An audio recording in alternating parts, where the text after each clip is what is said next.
அகிலம் நியூஸ் சொந்தங்களுக்கு வணக்கம். அகிலம் நியூஸின் இன்றைய உலக முக்கிய செய்திகள். முதலில் தலைப்புச் செய்திகள்.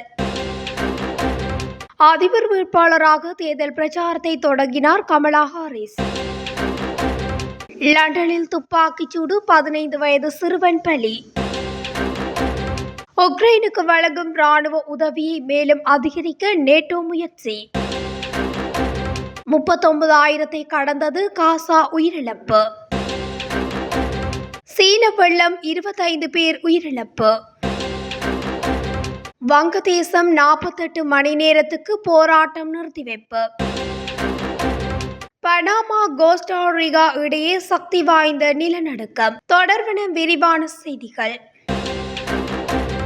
அதிபர் தேர்தலில் போட்டியிடுவதில் இருந்து விலகிக் கொள்வதாக ஜோ பைடன் அறிவித்துள்ளார்.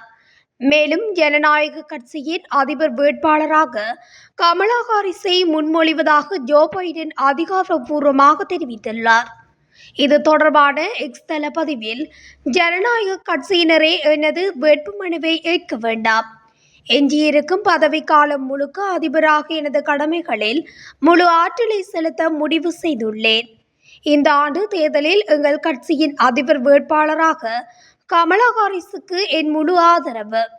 ஒப்புதலை வழங்குகிறேன். ஜனநாயகவாதிகள் ஒன்று கூடி ட்ரம்பை தோற்கடிக்க வேண்டிய நேரம் இது. இதை செய்வோம் என்றும் குறிப்பிட்டுள்ளார்.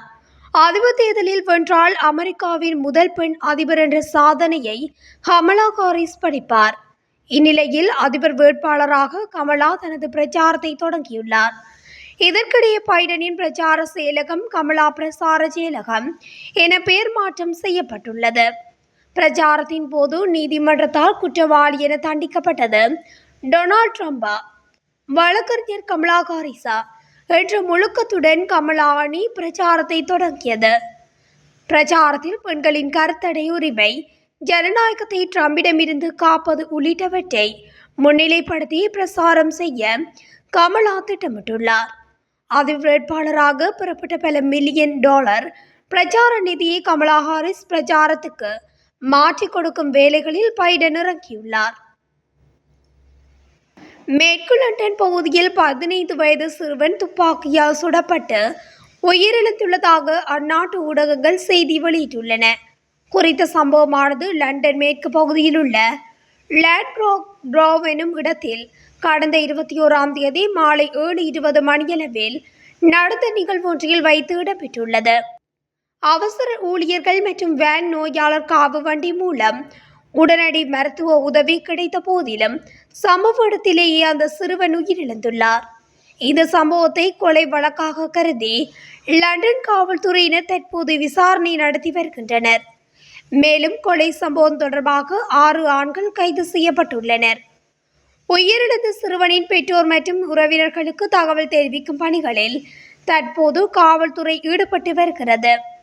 இந்த துப்பாக்கிச்சூடு சம்பவத்தில் வேறு யாருக்கும் காயம் ஏற்படவில்லை என்றும் அந்நாட்டு காவல்துறையினர் தெரிவித்துள்ளனர். உக்ரைனுக்கு உதவ நேட்டோ கூட்டமைப்பைச் சேர்ந்த 5 லட்சம் ராணுவ வீரர்கள் தயார் நிலையில் இருப்பதாக தகவல் தெரிவிக்கப்பட்டுள்ளது. உலகின் மிகப்பெரிய இராணுவ கட்டமைப்பான நேட்டோ பெல்ஜியத்தை தலைமையிடமாக கொண்டு செயல்படுகிறது. இந்த கூட்டமைப்பில் தற்போது 32 நாடுகள் உள்ளன. இதன் கடைசி உறுப்பு நாடாக ஸ்வீடன் கடந்த மார்ச் மாதம் இணைந்தது. இந்த கூட்டமைப்பில் இணைய உக்ரைனும் பல ஆண்டுகளாக முயற்சித்து வருகிறது. ஆனால் சில உறுப்பு நாடுகளின் எதிர்ப்பால் உக்ரைனால் இன்னும் இணைய முடியவில்லை.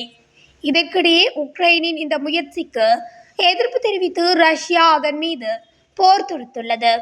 எனவே உக்ரைனுக்கு ஆதரவாக நேட்டோ கூட்டமைப்பில் உள்ள நாடுகள் பல்வேறு உதவிகளை வழங்குகின்றன. அவற்றின் மூலம் உக்ரைனும் ரஷ்யாவுக்கு பதிலடி கொடுத்து வருகிறது. இந்த நிலையில் நேட்டோ கூட்டமைப்பைச் சேர்ந்த 5 லட்சம் இராணுவ வீரர்கள் தயார் நிலையில் உள்ளனர். எனவே ரஷ்யாவை தனிமைப்படுத்தவும் உக்ரைனுக்கு வழங்கப்படும் இராணுவ உதவிகளை மேலும் அதிகரிக்கவும் முயற்சிகள் நடைபெறுவதாக நேட்டோ செய்தி தொடர்பாளர் ஃபரா டக்லங்கா கூறினார். காசாவில் இஸ்ரேல் நடத்தி வரும் தாக்குதலில் உயிரிழந்தவர்களின் எண்ணிக்கை 39,000 கடந்துள்ளது. இதுகுறித்து அந்த பகுதி சுகாதாரத்துறை அமைச்சகம் திங்கட்கிழமை வெளியிட்டுள்ள அறிக்கையில் தெரிவிக்கப்பட்டுள்ளதாவது: காசா பகுதியில் கடந்த 24 மணி நேரமாக இஸ்ரேல் நடத்திய தாக்குதலில் 23 பேர் உயிரிழந்தனர், 91 பேர் காயமடைந்தனர். இத்துடன் காசாவில் இஸ்ரேல் ராணுவம் கடந்த அக்டோபர் 7ஆம் தேதி முதல் நடத்தி வரும் தாக்குதலில் உயிரிழந்த பாலஸ்தீனர்களின் எண்ணிக்கை 39,000-ஐ கடந்துள்ளது. திங்கட்கிழமை நிலவரப்படி இஸ்ரேல் தாக்குதலில் இதுவரை 39,006 பேர் உயிரிழந்துள்ளனர், 89,818 பேர் காயமடைந்துள்ளனர். கான்யூனிஸ் பகுதியில் குறுகிய கால முன்னறிவிப்புக்கு பிறகு இஸ்ரேல் ராணுவம் நடத்தி வரும் தாக்குதலில் மட்டும் 70க்கும் மேற்பட்டவர்கள் உயிரிழந்தனர் என்று அந்த அறிக்கையில் தெரிவிக்கப்பட்டுள்ளது. அமெரிக்க நாடாளுமன்றத்தில் உரையாற்றுவதற்காக இஸ்ரேல் பிரதமர் பெஞ்சமின் நெதன்யாகு அந்த நாட்டுக்கு செல்லும் நிலையில் இந்த அறிவிப்பு வெளியாகியுள்ளது குறிப்பிடத்தக்கது. சீனாவில் அளவுக்கு அதிகமாக பெய்து வரும் கனமழையால் நாட்டின் பல்வேறு பகுதிகளில் ஏற்பட்ட வெள்ளப்பெருக்கில் 25 பேர் உயிரிழந்தனர். இதுகுறித்து அரசு ஊடகங்கள் தெரிவித்துள்ளதாவது: தொடர் கனமழை காரணமாக நாட்டின் பல்வேறு பகுதிகளில் வெள்ளப்பெருக்கு ஏற்பட்டுள்ளது. சிசுவான் மாகாணத்தில் வெள்ளத்தால் ஒரு கிராமமே அடித்து செல்லப்பட்டது. அந்த பகுதியில் இருந்து 10 உடல்கள் மீட்கப்பட்டன, 29 பேர் மாயமாகியுள்ளனர். இது தவிர கனுஜான் மாவட்டத்தில் உள்ள கின்கிவா கிராமத்தில் ஏற்பட்ட வெள்ளப்பெருக்கில் ஆற்றின் கரையில் இருந்து 40 வீடுகள் அடித்து செல்லப்பட்டன. இந்த வெள்ளத்தில் பாலங்கள் உடைந்து சாலை இணைப்புகள் துண்டிக்கப்பட்டன. முன்னதாக யான்சி மாகாணத்தில் நெடுஞ்சாலை பாலம் ஒன்று பெரும் வெள்ளம் காரணமாக இடிந்து விழுந்ததில் அந்த வழியாக சென்று கொண்டிருந்த வாகனங்கள் ஆற்றில் மூழ்கின. இதில் 15 பேர் உயிரிழந்தது உறுதி செய்யப்பட்டது. இந்த சம்பவத்தில் மாயமான 20 கார்கள் மற்றும் 30 பேரை தேடும் பணிகள் தொடர்ந்து நடைபெற்று வருகின்றன என்று ஊடகங்கள் தெரிவித்துள்ளன. வங்கதேசத்தில் இடஒதுக்கீடு சீர்திருத்தத்தை வலியுறுத்தி நடைபெற்று வரும் மாணவர் போராட்டத்தை 48 மணி நேரத்துக்கு நிறுத்தி வைப்பதாக போராட்டக்குழு தலைவர் நஹீம் இஸ்லாம் அறிவித்துள்ளார். இதுகுறித்து அவர் வெளியிட்டுள்ள அறிக்கையில், அடுத்த 48 மணி நேரத்துக்கு போராட்டத்தை நிறுத்தி வைக்க முடிவு செய்துள்ளோம். இதை பயன்படுத்தி ஊரடங்கு உத்தரவை வாபஸ் பெறுவது, முடக்கப்பட்டுள்ள இணையதள இணைப்பை திரும்பப் தருவது ஆகிய நடவடிக்கைகளை அரசு மேற்கொள்ள வேண்டும் என்று அவர் வலியுறுத்தினார்.